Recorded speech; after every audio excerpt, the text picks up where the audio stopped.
Welcome in, everyone. We're starting in just a couple minutes. Give us about a minute and a half. Welcome in, everyone.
All right, what's up, everybody? What is good?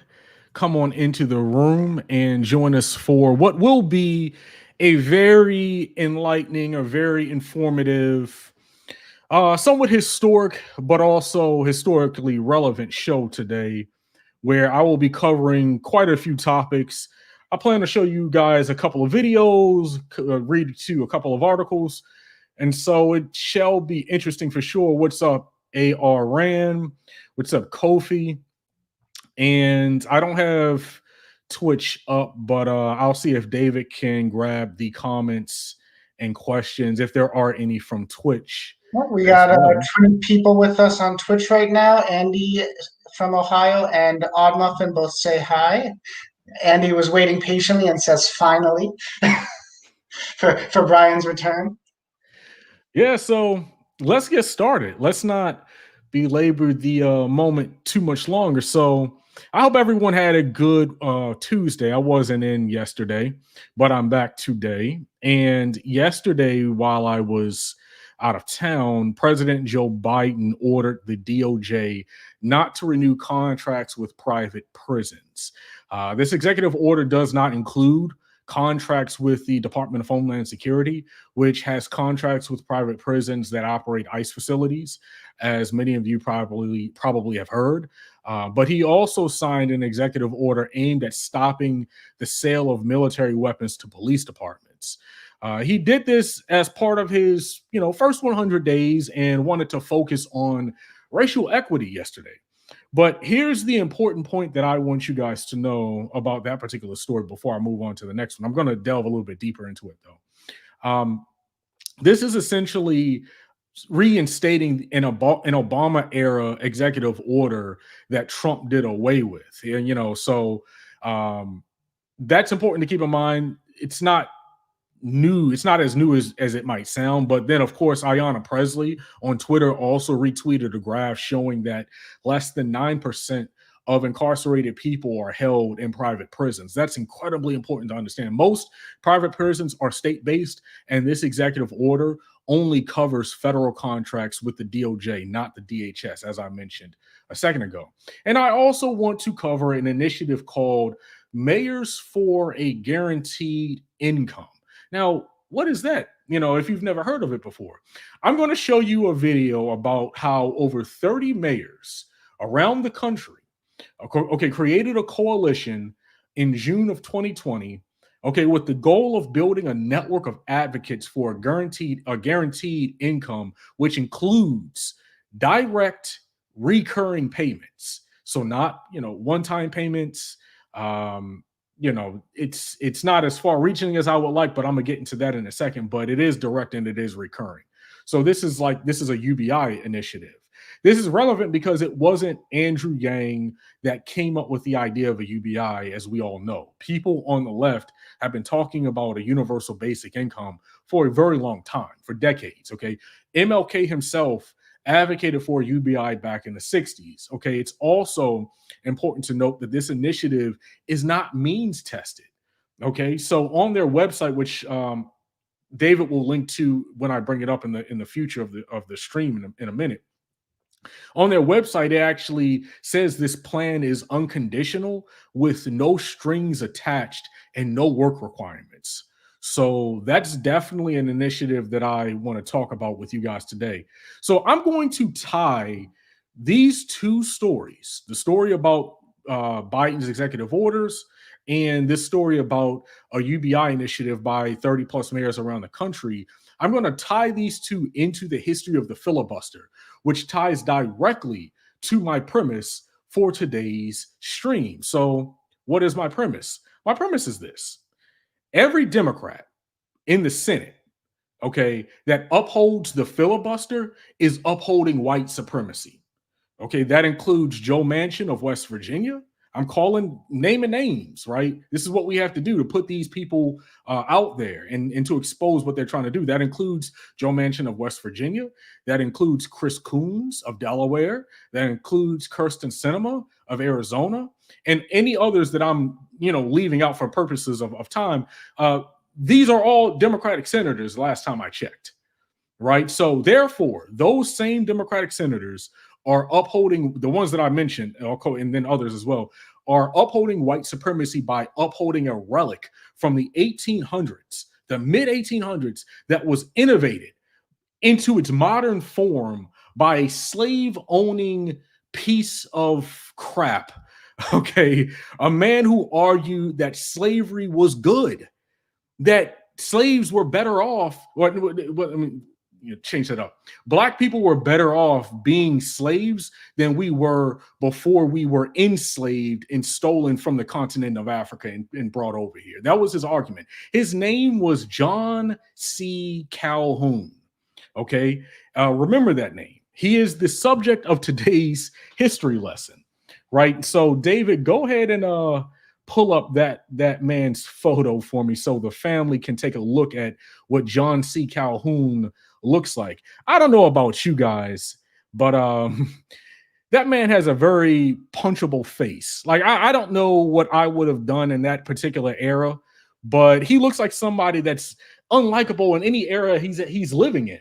And I was actually looking at this photo before before I came on, and I was like, what is he holding in his hand? Like of course, this is a painting from back in the day. It's not an actual photograph, but I mean, what it looks like he's probably holding. He could be holding a whip for all I know. And back in the day, they actually had to sit in these poses for a very long time. So I can only imagine the black person that might have been standing in the corner somewhere who had to actually stare at this man for however many hours he sat in this pose. But that's John C. Calhoun for you.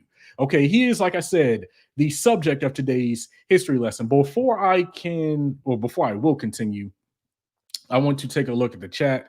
Well, what is up? No justice, no peace, Dragon. He says, "Hey Brian and David," or they say, "Yay Brian and David," or "Hey Brian and David, yay." And they also said, "Yes, say it." Hey, that's what I'm here for. Do you have anything on your end, David? We actually have been putting them on screen. I don't know if you've been seeing them pop up on your end, but I've been putting comments from the different platforms on screen. Everyone saying hi. On Twitter, on Periscope, Stefan said fact, and no justice, no peace. Dragons said yes, say it, Brian. That was probably in regards to I think those were both in relation to the executive action and the filibuster and whatnot. Yeah, so looks And like we are all Sugarburger liked your comment about Calhoun having a punchable face. Yeah, I know. I saw that. I was like, that must have been on Twitch because I looked on YouTube and I didn't actually see it on YouTube. But oh, you said Twitter? Yeah, Periscope. Okay. Oh, perfect. So let's get started in earnest, right? So I'm going to start with the NPR article, and I'll just wait for David to put that up on the screen. By the way, while I'm waiting for that, the title of the article is "Kill Switch Examines the Racist History of the Senate Filibuster." And I really think you guys should, after this stream is over, just take a listen to this. It's 40 minutes long. So, and then there's a transcript that I'm going to be reading from. Obviously, I'm not reading the entire thing. But it's really good, and it goes into a lot of history and a lot of detail that I'm going, for the purposes of time, just going to gloss over. So the author of the book, well, I'm going to actually read from Terry Gross, the host. She says he's the author of the new book Kill Switch about the rise of the modern Senate. He knows the ins and outs of the Senate. She's referring to the author of the Senate rules because he worked as Harry Reid's deputy chief of staff when Reid was the Democratic leader. Gentleson joined Reid's staff in 2010 and stayed until 2017. Kill Switch is a history of how the filibuster started as a tool of Southern senators upholding slavery and then later was used as a tool to block civil rights legislation. So further down in the transcript, it said Jettleson says this. He says the filibuster did not exist in time, in name or practice until the middle of the 19th century. So the progenitor of the filibuster, its main innovator was John C. Calhoun, the great nullifier, the leader, father of the Confederacy. And Calhoun innovated the filibuster for the specific purpose Ryan, of empowering the planter class. Go ahead. Where is that in the article? Because I can't find it for the audience. It is, if you do a search, just put in planter class and it should come There up. we go. Thank you. No, you're good. And empowering the planter class. So the paragraph down from that, where it says gross, I'm gonna read these next 3 paragraphs and I'm gonna be done with this particular article or interview. Gross says, so you describe, and this is the interviewer, so you describe John Calhoun as like basically the father of the filibuster. Let's be clear who he was. I mean, he not only wanted to protect slave owners, he argued that slavery created racial harmony and improved the lives of slaves. You quote him in the book. He said, never before was the black, and these are his words, of course. Never before has the black race of Central Africa, from the dawn of history to the present day, attained a condition so civilized and improved, not only physically, but morally and intellectually. Amazing that he could justify that slavery was improving the lives of enslaved people. And that's why I mentioned that earlier in the stream. And then the author of the book says, that's right. And it's important to note at this time, not to give people of that era too much credit for being enlightened, but there was a shift in public opinion going on regarding slavery in the United States. The abolitionist movement was beginning to gain traction. And, while folks weren't exactly at the enlightened state of believing in full equality, they recognized that slavery had or was at best a necessary evil, emphasis on the evil. That's what he's saying people of that era believed. Of course, they were wrong about that, but that was actually considered progression. Okay. And so the paragraph down says, and so Calhoun took it upon himself to argue that there was nothing evil about it. That was Calhoun's argument. In that same speech that you quoted, he went on to explain that slavery was not a necessary evil, but, quote, a positive good. He was such an ardent defender and such a vehement racist that he couldn't even accept that the sort of antebellum acknowledgement that there were parts of the institution that were evil. So it was very clear what his motivations were. He wanted to preserve slavery, and the filibuster was what he deployed to achieve that goal. And then I have one highlighted part, David, that you don't necessarily need to, it's like one sentence, but I did see this and I wanted to read it. But this is further down, and this is the author of the book. But from the 87 years between when Reconstruction ended, and we talked about Reconstruction the other day, between when Reconstruction ended until 1964, check this out, y'all, the only category of legislation against which the filibuster was deployed was to actively stop bills in their tracks, was civil rights legislation. Okay, so I wanted you guys to have that historical basis first for understanding why the filibuster, much like the Electoral College, should not exist, right? And I'm going to read an article in 1 second here, but before I do, I wanted to read some more of the comments. Luke Kang says that's some twisted logic. Yeah, I definitely agree. And he also says, so the people that taught all of their philosophers and scientists the lessons they went on to take credit for just couldn't maintain themselves, left up to their own devices. And then he also says, Dems better quit playing. That's my whole reason for covering this today, because I think they are playing games with our futures here. So yeah, that's definitely good. On on Twitch, McAdie said this is why people are so comfortable with child separation at the border. They didn't see anything wrong with separating African families. Yeah, I mean, there are a lot of historic parallels, like just from what was going on in the past, versus what's going on today, and then also historic, parallels between the crisis of immigration and what's going on with regards to separating families at the border and separating Black families during the era of slavery. So yeah, there are a lot of overlapping um, trends there, for the lack of a better word. So I'm going to continue here, and so David, if you will, pull up the PolitiFact article. While he's doing that, I want to mention this first. A lot of some of the articles that I use, I'm using them for a specific reason, because a lot of times there's like something specific in the article that I want to touch on. I don't necessarily always agree with the sources, and I don't necessarily always agree with what's in the actual articles themselves. I say that to say this: at the top of this PolitiFact article, it has like a little box where it says, "If your time is short." And in summation, he's basically, the author of this PolitiFact article is basically saying that the filibuster's emergence had nothing to do with racial legislation, and that has been used against a wide variety of bills. The second part is true. The filibuster has been used for a wide variety of reasons. But as I just laid out a second ago in the previous article for the transcript from NPR, it definitely has a racial origin. Okay. And you know, I don't think that's debatable, but apparently this guy is working with different information. But the thing that I wanted to read from this article, the title of the article is the history of the filibuster as, quote, Jim Crow relic. And David, if you will scroll down to the subsection, where is it at? How the filibuster has been used against civil rights legislation. It's towards the end of the article. Yep, there you go.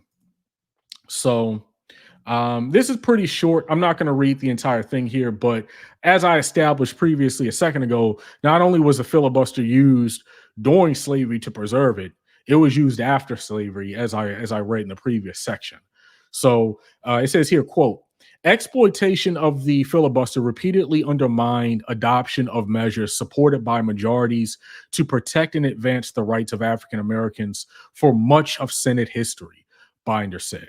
The first period when this happened was in the pre-Civil War era, when filibusters were used against the admission of states depending on their slavery status, which I didn't even mention before, including California in 1850 and Kansas in 1857. But then in the next paragraph down, it says, then during the Reconstruction and post-Reconstruction eras, senators launched filibusters against civil rights bills, deployment of federal troops in southern states, and repayment of income taxes from the Civil War. So if you skip that next paragraph and go a paragraph down, it says civil rights largely faded from the congressional agenda between the 1890s and 1930s. But even then, the filibuster was used to block anti-lynching bills in 1922 and 1935. Efforts to blatantly enact an anti-lynching law have been underway during the current Congress, but no law has been sent to the president yet. It wasn't until the 1950s that the weak civil rights legislation was passed, that weak civil rights legislation was passed. And it wasn't until 1964 and 65 that the legislation with real teeth was enacted. Okay, so basically, and the last paragraph says, even the Civil Rights Act of 1965, the landmark bill that finally broke the logjam, was almost blocked by the filibuster. The bill's proponents were able to win passage only after securing 71 votes.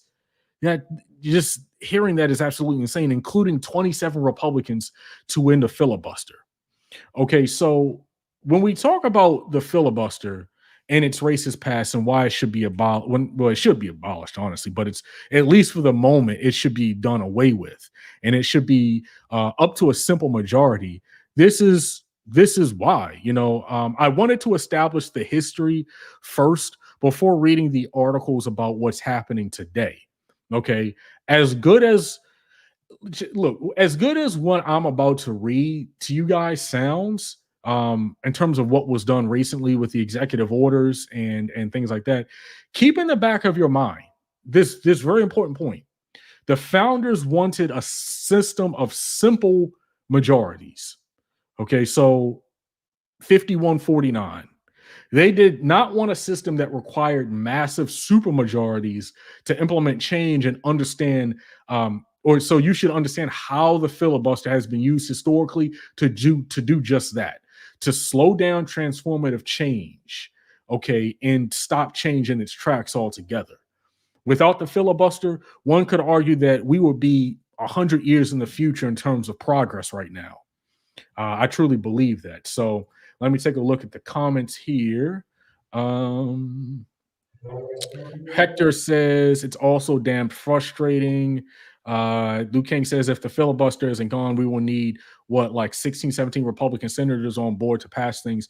You're definitely going to need Republicans with the filibuster in place. And the way things are going right now, you might get a handful. You're not getting 27.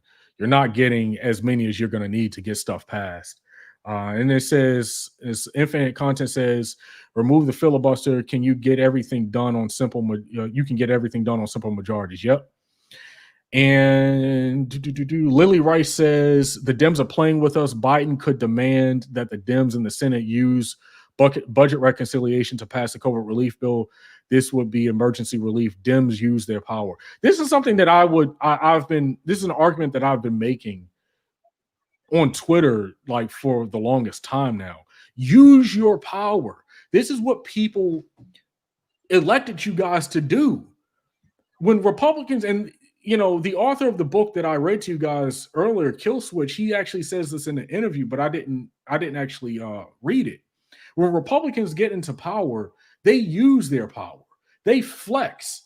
They flex on the Democrats all the time, and the Democrats just sit there and take it. When the Democrats get into power, you don't see this same level of action. Okay, they drag their feet. They make excuses. They say, oh, well, we need to build coalitions and we need to do this and that. No, use your power. If you're not going to use your power, then stop telling people to come out and vote for you. Like it's as simple as that. Like it frustrates me, and I think it's based on what you guys are saying in the chat. It is definitely frustrating y'all as well. Do you have anything, David, or should I continue? Well, I know you're seeing YouTube. Luke Hang said, hell, we have a hard enough time getting all the damn Senate Dems on board for public good. Hector said, Dems, the Democrats' Mansion, who's, let's face it, he's really not. I mean, I guess right. He is a Democrat if you really think about who the Democrats are, but Mansion and Sinama will block it. Let's see what we have on Twitch real quick.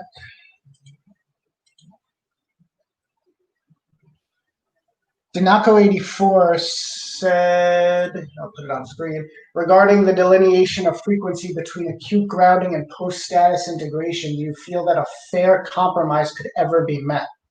I didn't realize it was a question, but I'm glad I pulled it up.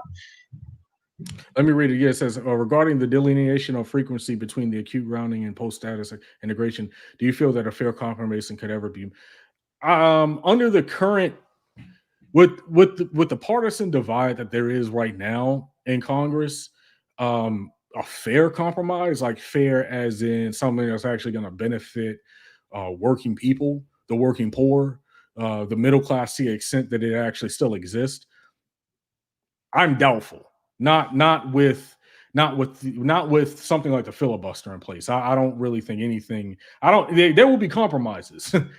Trust and believe they will compromise, but it won't be fair. It won't be. And actually, if you go back and you listen to the video I did about Reconstruction, This was maybe a couple videos ago, a couple streams ago.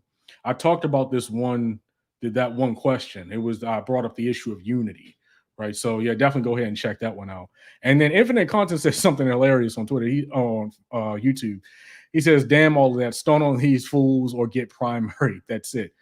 No, that is it. I mean, that's exactly what needs to happen, especially with the people that I mentioned that we know are against. Well, Manchin has gone back and forth about getting rid of the filibuster, but see, here's the problem: it's not just Manchin. Manchin is the one who's kind of just out there in the front, getting a lot of bearing the brunt of most of the criticism. But it's not even just him. Like I said, it's a whole group of them. It's a whole group of centrists. And Hector said, and the stimulus check should be voted on separately and do it now. Yep. So let me continue. And yeah, so I'm done with like the history, right? So I did want to talk to you guys about the executive orders, Biden's executive orders. So David is going to pull up an article from the marshallproject.org. By the way, before I read this article, definitely support the Marshall Project. They do nonprofit journalism about criminal justice, and they write like a lot of good articles about the police state and criminal justice reform. And I really like a lot of their content. I've never, read from one of their articles on a live stream before. This is the first time, but definitely go ahead and check that site out. But the title of the article is "Here's Why Abolishing Private Prisons Isn't a Silver Bullet." As I mentioned, to recap, yesterday, President Joe Biden signed a couple of executive orders targeted towards what's been labeled as racial equity, and not renewing the federal contracts through the DOJ, not the DHS, was part of that, or for private prisons. So the subtitle reads, "The vast majority of prisoners are held in publicly run prisons, but the private sector affects their incarceration in different ways." I'm not going to read a ton of this article, but the first paragraphs. Oh, go ahead. Sorry, Brian. I don't know if it was just my end or if it was the stream in general. I won't know until I download the episode. So if you can backtrack about 10, 15 seconds, because both of us started buffering on my end. Oh, no, you're good.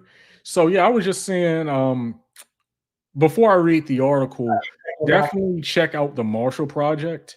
They're a nonprofit journalism, they do nonprofit journalism about criminal justice reform, the police state, prison reform and things like that, everything under that umbrella.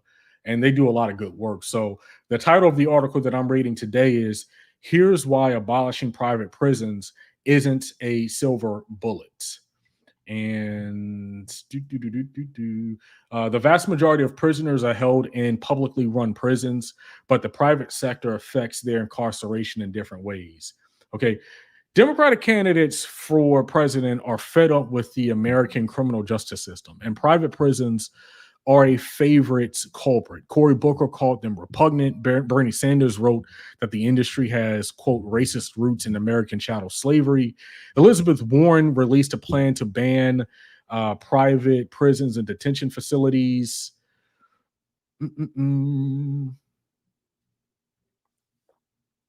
And to prohibit contractors from charging for an array of services, including phone calls, bank transfers, healthcare, and probation services. The reason why I hesitated, and this is the beauty of doing things live, right?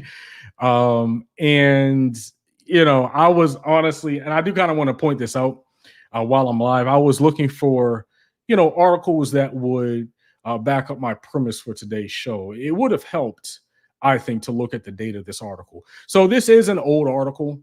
I do want to just put this out there. So, but it's still in reference to, the shortcomings of the executive orders, right? So it still ties in, even though the article is not necessarily recent. It's from 2019, apparently. Just putting that out there. But the paragraph down, it says, "Despite their infamy, private prisons house less than a 12th of the country's prisoners. What is more common is public prisons deciding to outsource services, healthcare, food, communication to private companies. That's to say, private companies still have a direct impact on the lives of incarcerated people throughout the United States, but their role is slightly more complicated. Okay, and then under the subtitle, it says how many people are serving time in private prisons. In 2017, 8.2% of US prisoners, so that's just 121,000, a little over that, were held in private prisons, according to the most recent data from the Bureau of Justice Statistics. This works out to about 15% of federal prisoners and 7% of state prisoners at the time. At least 27 states incarcerated people in private facilities, and 8 of those states use private facilities to house at least 15% of their prison populations.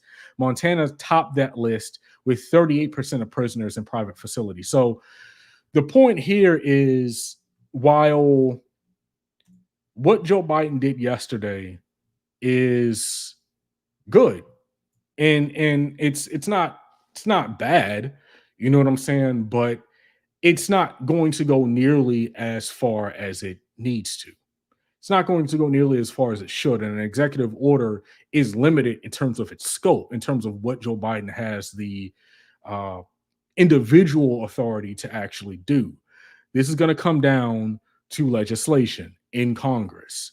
So you should already see where I'm going with this, right? So, you know, yesterday was a good step back to where we were under Obama. Um, we need to get rid of the filibuster to move beyond executive orders and pass legislation that can't be as easily changed by the next Republican president who just wants to destroy the progress of the previous Democratic president, which is what Trump did. Okay, he just came in and gutted, everything that Obama did. So that's the beauty of having something in law. I mean, they can still defund things. They can still take power away from law. They can still change things, but it's still better than an executive order. So that's the main thing that I wanted to point out. I was actually going to read more of this article, but then I saw the date and I was like, okay, I probably shouldn't spend too much time reading this. But definitely check out the article yourself and check out the site itself. Like I said, the Marshall Project, they have a lot of really good articles. So let me actually take a look at the chats really quick. Thank you for the super chat, Kev Z247. Doesn't look like you left a comment. Nope, that one was commentless. But Antonio Hobson, just before him or before them, I'm assuming Kev is Kevin. Antonio Hobson had a super chat and said, "I love the way you use history to bring us to current day. Base Squirrel, keep speaking truth to power. Love the work." Thank you, Antonio. Thank you for joining in. And I hope you join us in the future.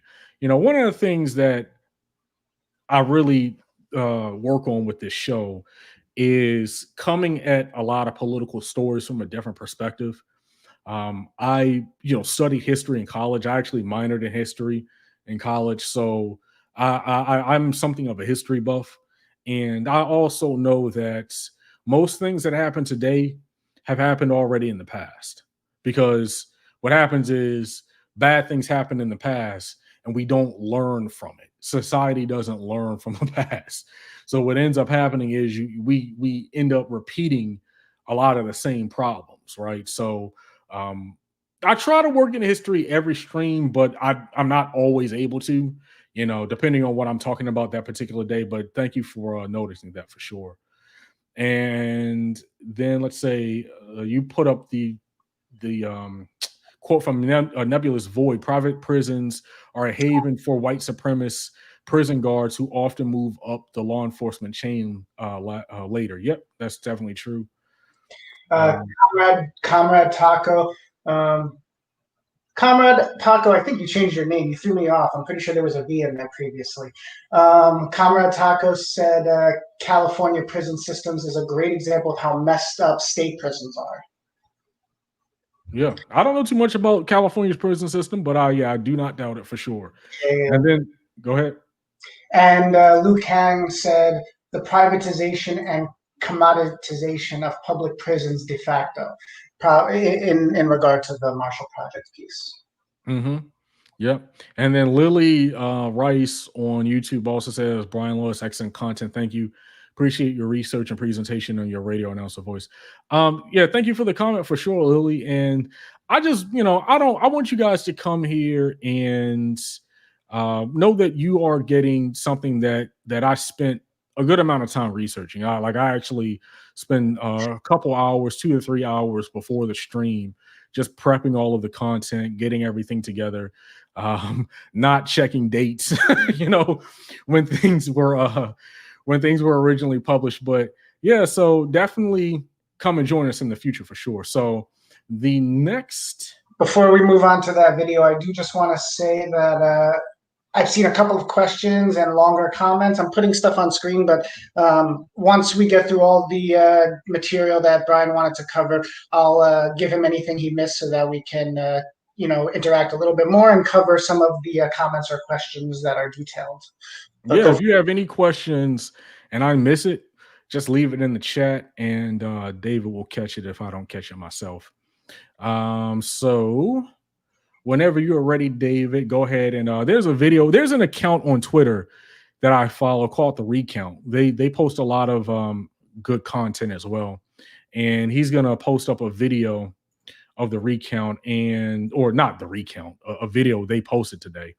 And David, you can stop it. You can play like the first minute and 40 seconds.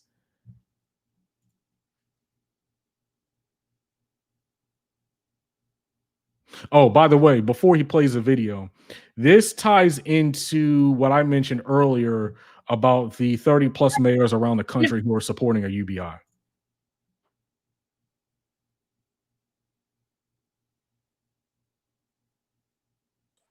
And where did you say to play it until? 140. Okay. Imagine a world where poverty does not exist. On the surface, the idea doesn't sound so far-fetched, especially for a country as rich and powerful as America. Yet, as of 2019, 10.5% of the population lives below the poverty line. And if that number sounds high to you, remember, this is pre-pandemic. The official stats for 2020 are likely to be much higher. Decades before Andrew Yang popularized the concept on the campaign trail, Martin Luther King Jr. said that he believed that the solution to poverty is a guaranteed income. And this is something which I believe will go a long, long way toward dealing with the Negro's economic problem and the economic problem with many other poor people confronting our nation. What's known today as UBI, Universal Basic Income. And the idea is catching on. Though the concept existed centuries before MLK was born, a group of 30 mayors from across the country have used the civil rights icon as their main inspiration for a new coalition called Mayors for Guaranteed Income. It was founded by Michael D. Tubbs, the former mayor of Stockton, California, after his city launched a basic income program giving 125 residents $500 a month. Twitter CEO Jack Dorsey gave $15 million to the initiative, saying that he hopes the group is able to influence policy at the federal level. Mount Vernon, New York Mayor Sean Patterson Howard is part of the MGI coalition. Her small, majority-minority community will be kicking off its own guaranteed income program in the spring. 50 to 75 qualifying households will receive $500 a month for 12 to 18 months. So as you guys probably already peeped it, I already picked up on it. That's not nearly enough people. Now, I will say this. It probably has a lot to do with a lack of funding. These are pilot programs. So that is important to keep in mind. At the end of the day, if you want this to be truly universal, we are going to need federal policy.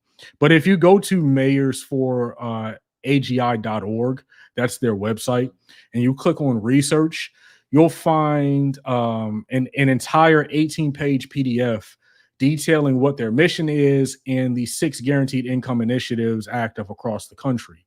My one criticism is that these initiatives aren't large enough, right? The mindset is good. The agenda is good, but it's not as expensive as it should be. But that's our job, to push politicians to do more. And if you don't see your mayor on this list, which I don't see my mayor on this list, and I voted for that dude, so I'm gonna have to make a couple calls. We need to push them to support agendas like this. You know, every mayor around the country that has really every mayor around the country, period, should be supporting this, but especially the ones where a majority or a very sizable minority of their population in that particular city is Black or brown. They definitely need to be on this, because something like this is, the more I think about a UBI, I keep coming up with reasons for why a UBI should exist, right? Or why we should implement it. It's like sort of like Andrew Yang, when we would hear him in these debates, and whenever they asked him a question during the primary, his solution was a UBI, and we used to like laugh at it. But now I'm thinking like, well, dang, like a UBI would go a long way in affecting a lot of different things, right? So before I continue, yeah, David has a picture of, or not a picture, but he has the site up on the stream right now where you can take a look at it. And those are the mayors who are involved. I'm not sure how recently updated their site is, so I'm not sure if the list is longer or shorter than that now, but that's at least what's on the website. And yeah, as I mentioned earlier, as David is showing you guys, that this is not, from the way these initiatives are currently set up, they're not means tested. Now, like I said, as you saw in the video, they're impacting a very small number of people, right? But it's you know, pretty much universal from what I've been able to ascertain from it. So it's definitely a good initiative. And David, whenever you're ready, go ahead and play, like start at like, I think like 257. Yeah, 257, and just play it to the end. It's only like a couple minutes. Of the recount video? Yeah, the recount video.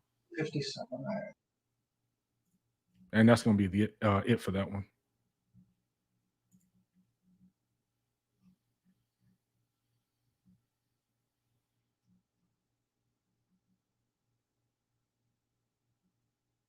Thank you, Antonio. Thank you, Show Kings.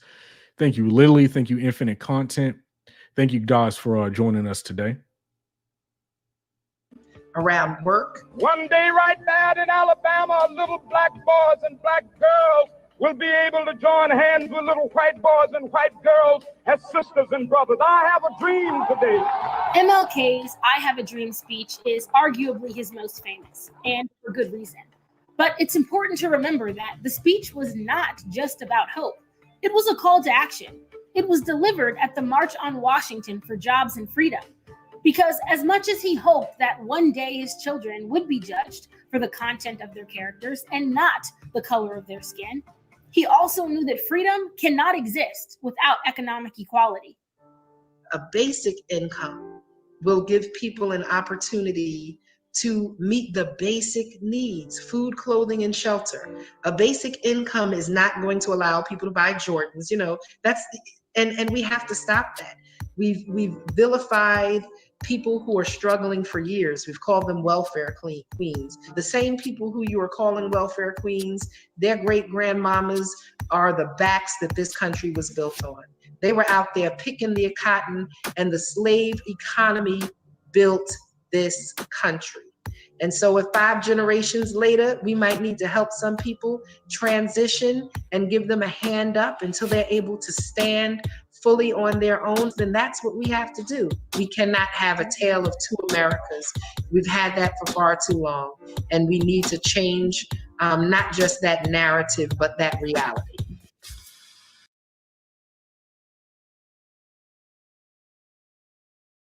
All right, so there you go. And that's pretty much all I wanted to show for that video. So like I said, the website has more info about the group, and the more research I do about the UBI, like I said, the more impactful it can be. But do you think we could ever get a federal UBI system with the filibuster to bring it back to what the premise and the point of this video, of this stream is today? That's just a question I want to pose to everybody.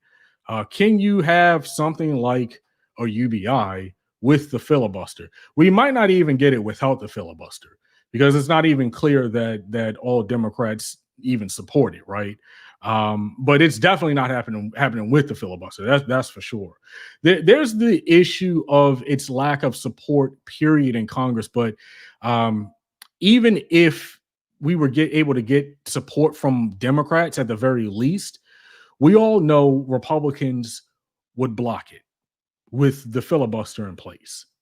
So this brings it back to needing to get rid of the filibuster in order to push transformative change, because the filibuster is in place to stop that from happening. Legislation that would positively impact Black people, brown people, even white people, it just goes up in smoke. Nothing actually happens. Okay, so this is why that needs to be done away with. I know I'm sounding repetitive, but all of these things are good, right? What these mayors are doing, the 30 mayors or 30 plus mayors, however many of them there are across the country. This stuff is good. What Biden did yesterday, that's good. But there is a limit to how good this stuff can ever actually be with the filibuster in place. So let me actually read some comments here. I actually have something on Twitch that I thought would be good for you to respond to. What I imagine is someone against the UBI idea. Pugs Zemo 631 had two comments. One was, so how does the USA pay for all of this UBI? And the second one was, who will decide who should get UBI and the amount?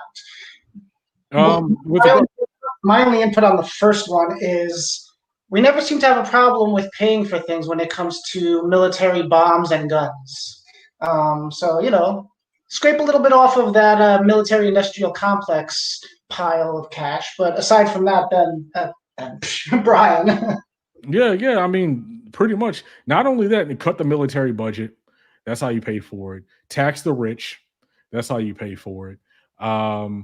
Tax, and I'm not sure what the legality for how they would go about doing this, but you have all of this money sitting offshore that a lot of the oligarch class, they hide a lot of money in offshore bank accounts so that it's not taxed.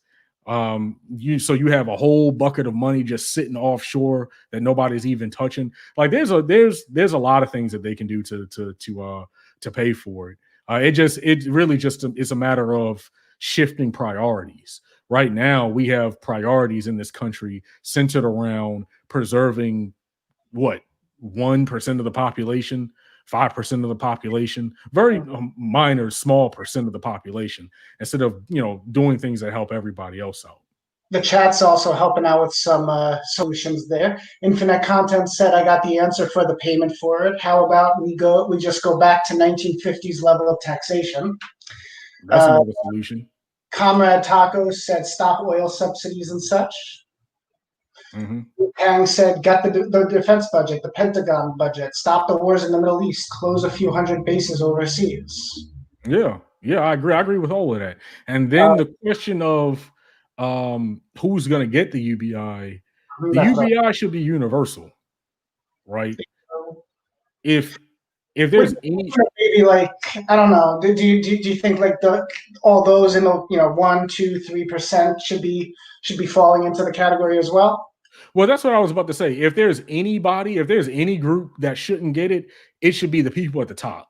Mm-hmm. If there's anybody who should be means tested out of it, it should be the people who definitely don't need it, right? The ones who we know don't need it, the ones who are going to be taxed to support everybody else, the ones who are good, the Jeff Bezos of America, the Walton families of America, all of those guys, the Bloombergs of America, they don't need a UBI. They're good. But yeah, everybody else who's actually working for a living, they don't even need Social Security. Say that again? They don't even need Social Security. Yeah. I mean, so that's my answer to that question. But whenever you're ready, go ahead and play that CNN video for me.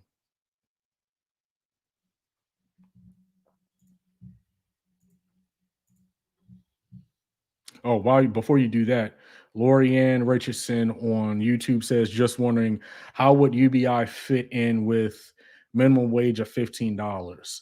In my opinion, you see, this is just the leftist in me coming out, right? A UBI should be supplemental to whatever someone's wage is, right? So even if the minimum wage is $15 an hour, which that's not happening for what I think 2024 anyway, but um, you should get a UBI on top of that, because by the time they get around, or by the time this country gets around to $15 an hour, based on like around inflation, I saw something online that says it's really going to be about, like, in today's dollars, like $11 and some change. So I mean, it's still not not going to be enough to survive off of. So people would still need like a UBI on top of that. Okay, so where are we? Are we playing this whole thing? How long is this actually? It's a 3 minutes. minute. I didn't. I don't think I actually got a timestamp. Just go ahead and play it. I'll tell you when to stop. Yeah, you can always hit me and message me, and just in case I can't hear you. Okay.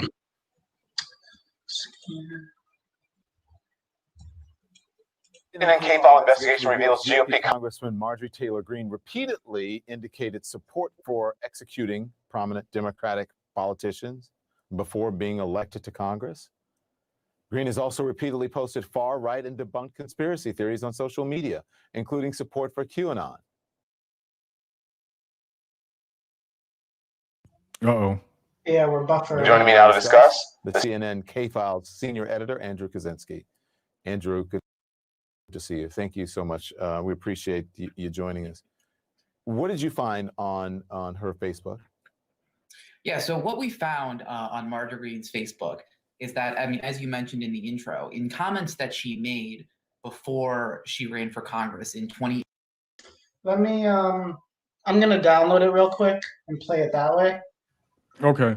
While he's doing that, I'm just going to give you guys sort of like a backstory for this video. So, of course, you know, Marjorie Taylor Greene made comments before she actually got into office, not implying, she actually came out and said that people in Congress should be executed, right?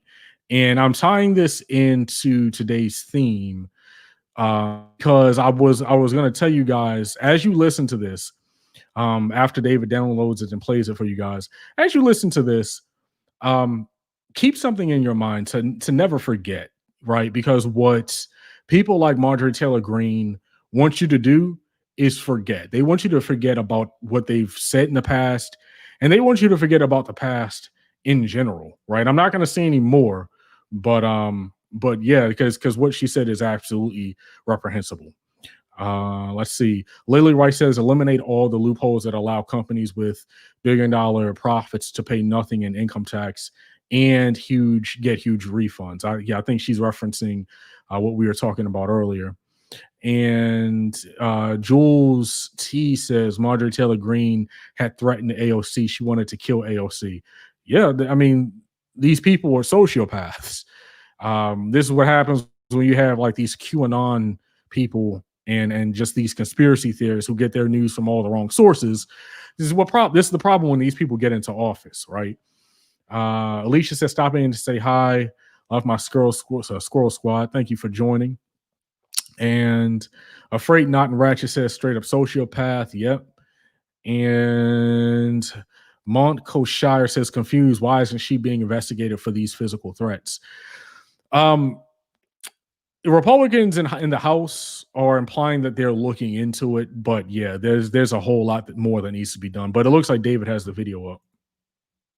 I do. Brian, just message me if you want to stop. I did get a message from StreamYard that because I'm sharing it from the computer, you'll end up hearing yourself from the speakers also.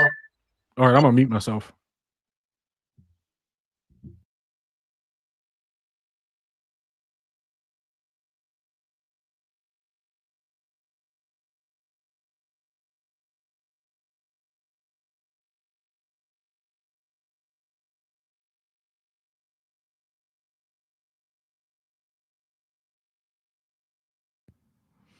So we are having some slight technical difficulties. Bear with us for one moment, ladies and gentlemen, or family. They're not getting any sound? Okay. Let's try streaming it one more time, otherwise we're going to have to give up on this one. I was hoping that wouldn't happen, but... Hey, I know why. It's because, yeah, I have to get my media player into my mixer so that it's digitally pulled through. Hold on a second. and I know Twitter has a pretty terrible video player. Yeah. It's just not good at all. So it can be hard to like, it buffers a lot even for me. Let's give it one more go. And K-file investigation reveals GOP Congressman Marjorie Taylor Greene repeatedly indicated support for executing prominent Democratic politicians before being elected to Congress. Greene has also repeatedly posted far-right and debunked conspiracy theories on social media, including support for QAnon. Joining me now to discuss, the CNN K-Files senior editor, Andrew Kaczynski. Andrew, good to see you. Thank you so much. We appreciate you joining us. What did you find on her Facebook?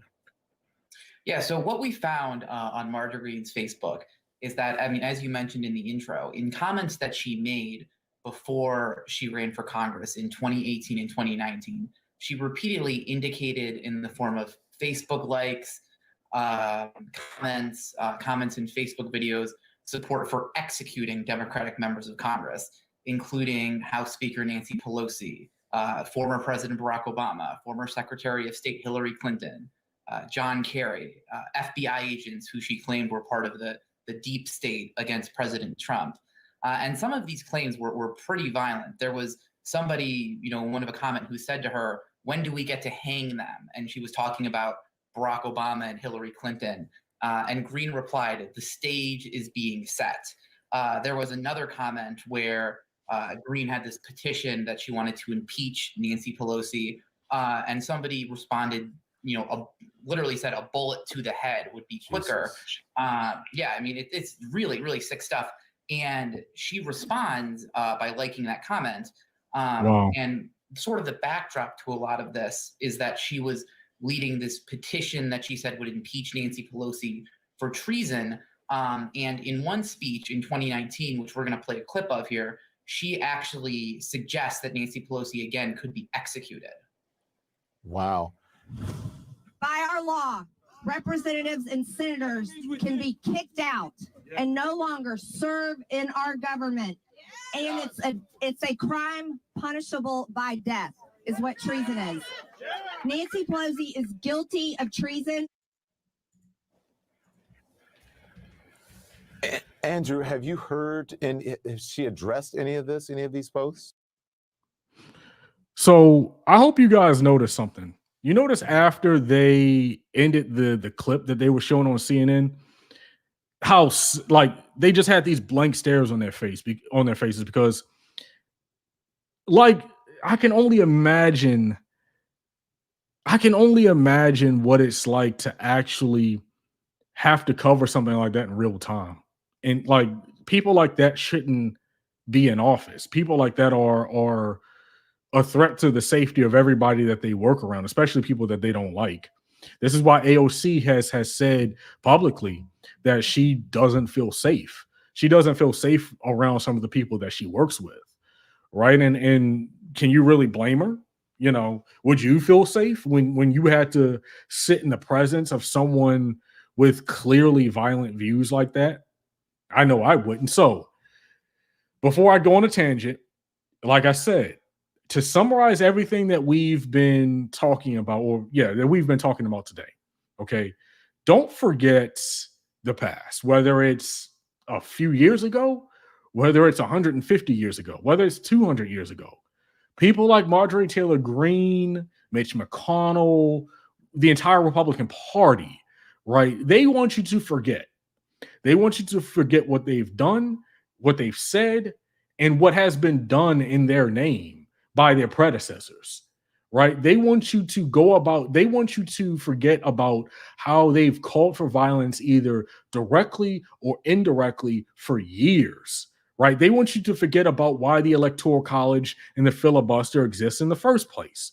People are now calling for us, Democrats, and I'm technically an independent, but people just to the left of the Republican Party, their people are calling on us to forget about what happened at the U.S. Capitol mere weeks ago. That just happened.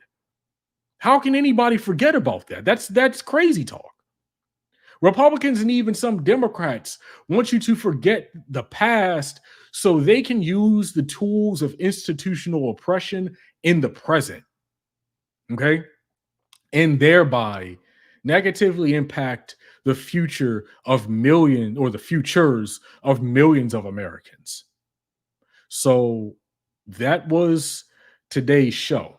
That's why I wanted to talk about the filibuster. I hope you guys see how I tied in some of the stories about what happened in recent times and recent history, and we'll have to see what happens, right? And I'm establishing something historically speaking, because when they don't get rid of the filibuster, we're going to exactly know how far we're going to go or how far we're going to be able to go.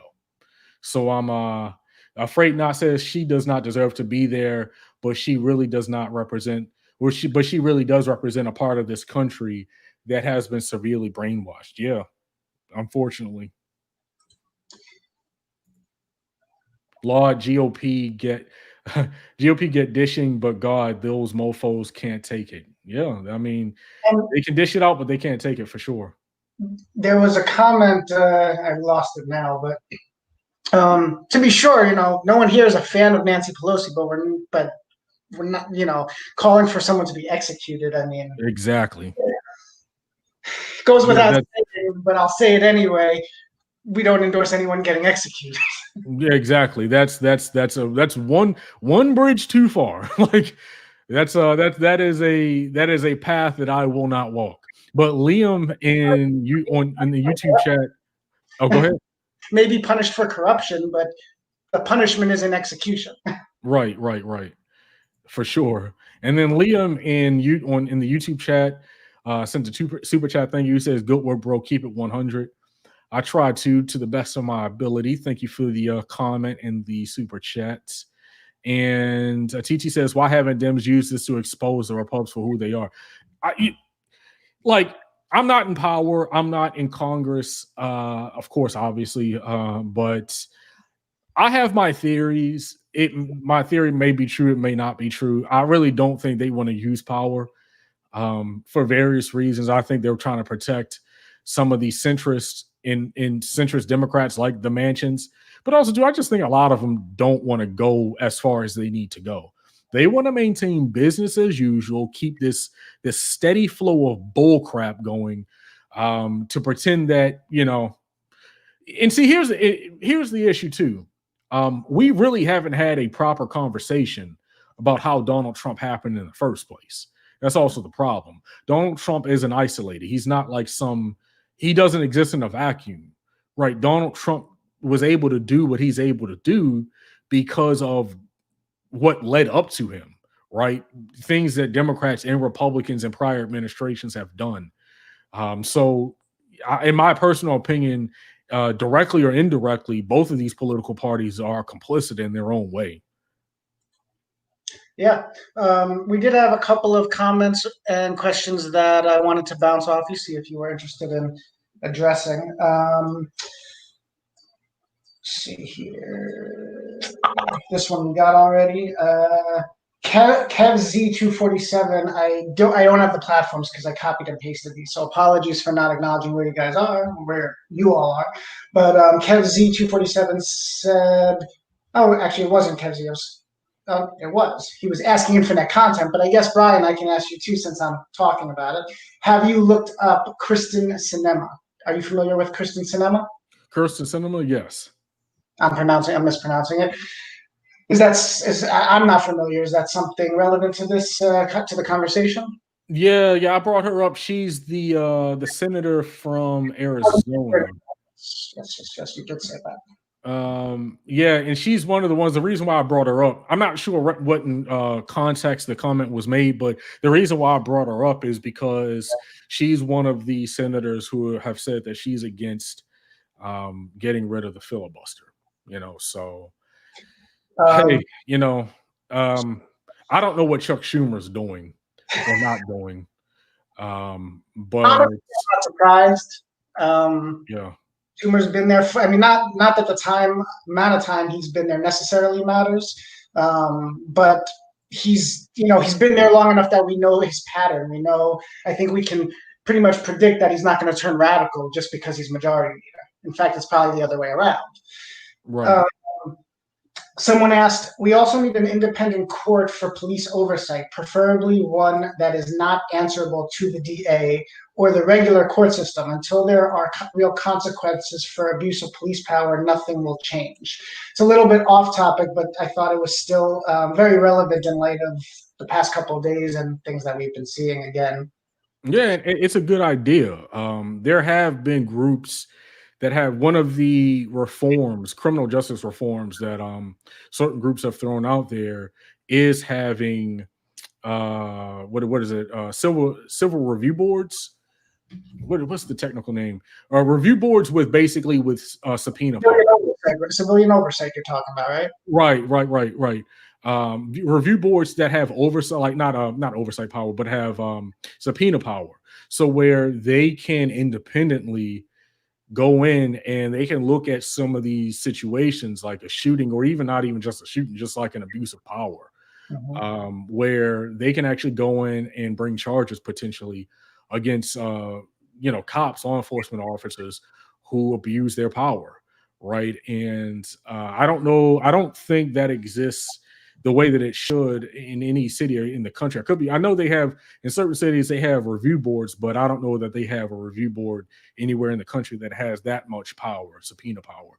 Especially, having something like that on a national level would go a long way for sure. So, Andy from Ohio on Twitch wanted me to get this to you on air. She said, many positive vibes, energies, lots of love to both of us.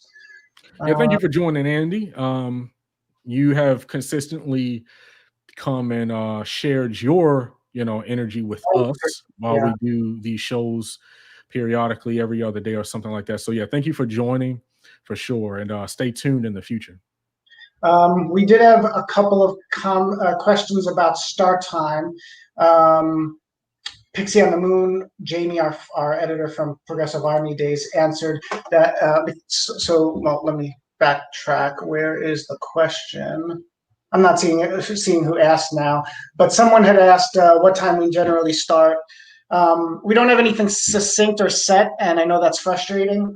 We are aiming for late afternoon, 5 or 6 Eastern, so that we can make it somewhat reasonable for the West Coast as well. Days of the week, I think Brian will eventually be 5 days a week. I'm not going to force him into that slot. But once we work out, the vibe of the show, and we're building out the concept. So, right. First day we finally have some fancy bells and whistles and graphics on screen, and over time you'll start to see more and more. We'll probably come up with like different segments he wants to do and a style, and we'll build that out. And then, with that will come a schedule. Yeah, like David said, we're still building everything out. So right now the time is kind of like he said between 5 and 6. And it's going to be mostly every day, but what we're going to be doing is we're going to let you guys know earlier in the day, hopefully, that I'll be coming on, so that it's not going to be so sporadic, like it's seeming as if it's like all of a sudden, so thank you for the comment for sure. What I would say is, Brian, definitely follow Brian on Twitter at Black Intellect.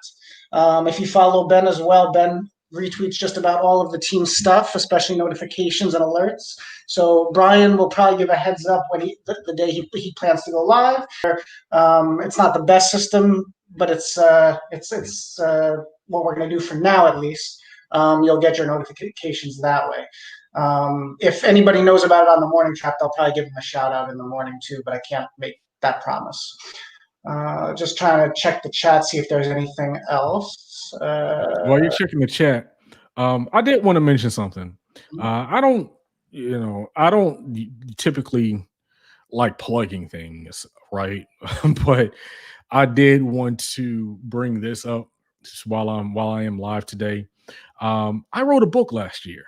Here it is. It is called Pharma, and it is book one of what is going to be a pretty long saga. I don't know how long just yet, but I have outlined about 75% of the second book. This first book is a little over 230 pages, a little over 230 pages. The second book is going to be twice the size. So it's definitely going to be a beast. If you like science fiction, definitely check it out. You can, I know I'm not plugging Amazon, but it technically is on Amazon, but definitely check it on Barnes and Noble as well if you don't want to support Amazon. Can you type the link? Can you type either give a link or type out the title? You can message it to me and I'll drop it in the chat for everybody if you want.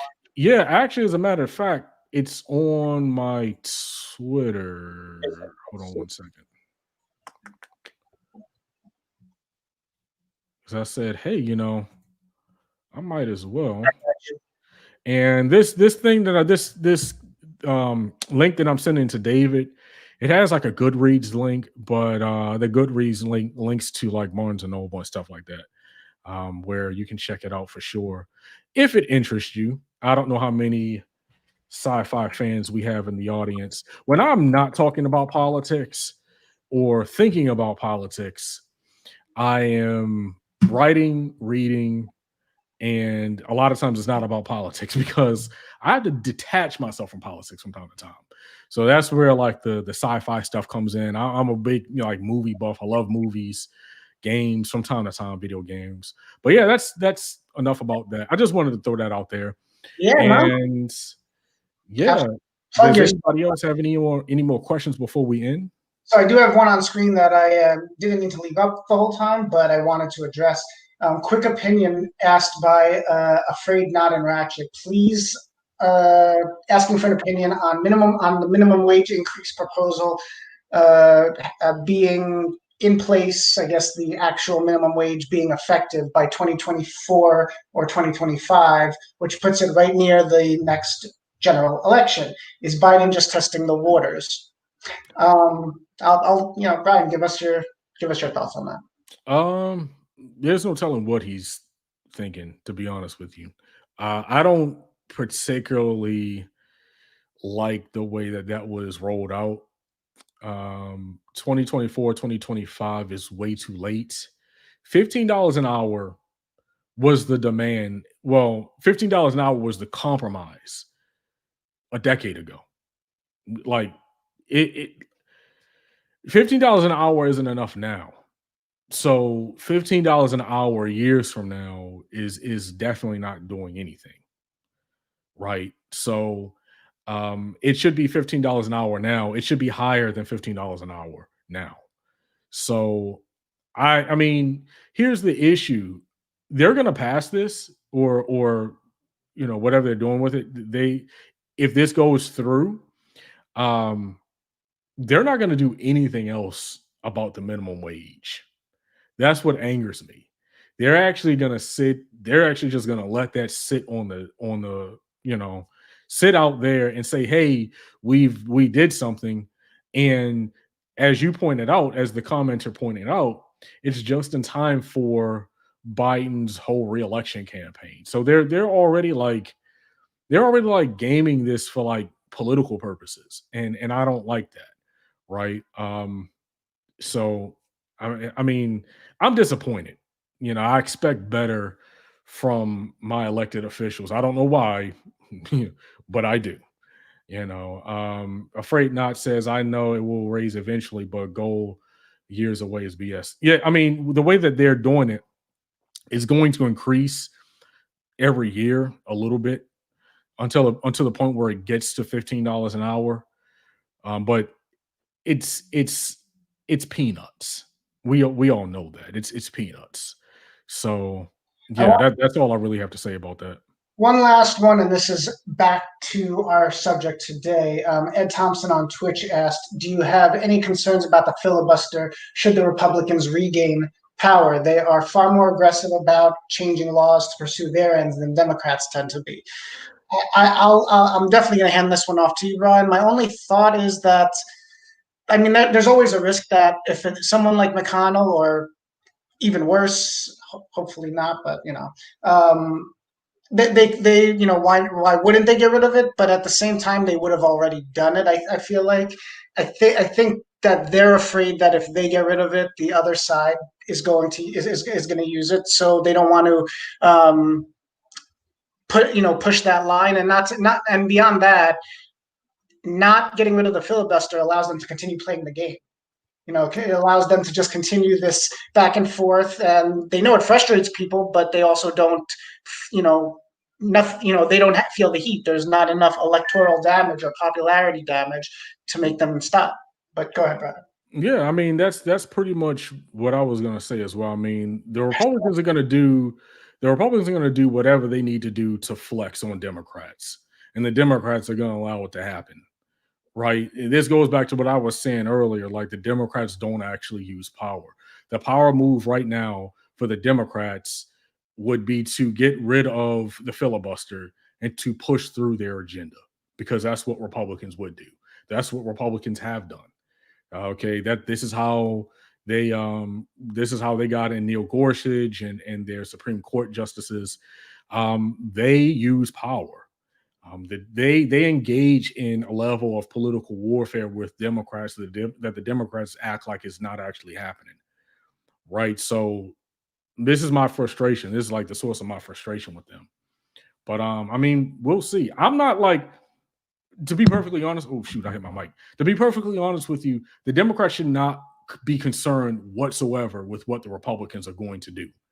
At all. Not after what the Republicans have done up to this point, especially under Trump. The Democrats, because if the Democrats do what they can do, what they have the power to do right now, if the Democrats actually do that, the Republicans aren't winning shit. They're not getting reelected. They won't win anything in 2022 or 2024. Okay. The only way the Republicans stay in the game right now is if the Democrats don't flex on them, is if the Democrats don't actually use their power, and they keep them in the game, because, as Nancy Pelosi says, we need a strong Republican Party for whatever reason. She's a Democrat, but she says we need a strong Republican Party. So, we'll have to see what happens. All right. We've been going for a little bit over an hour. Brian, did anything else come to mind that you want to cover, or are we good to call it a night here? Yeah, I'm good. You guys should see me tomorrow, so just be on the lookout for that. And yeah, it was nice talking to everybody, and I hope you come and join us tomorrow. Sounds good. Thank you, everyone, for the super chats.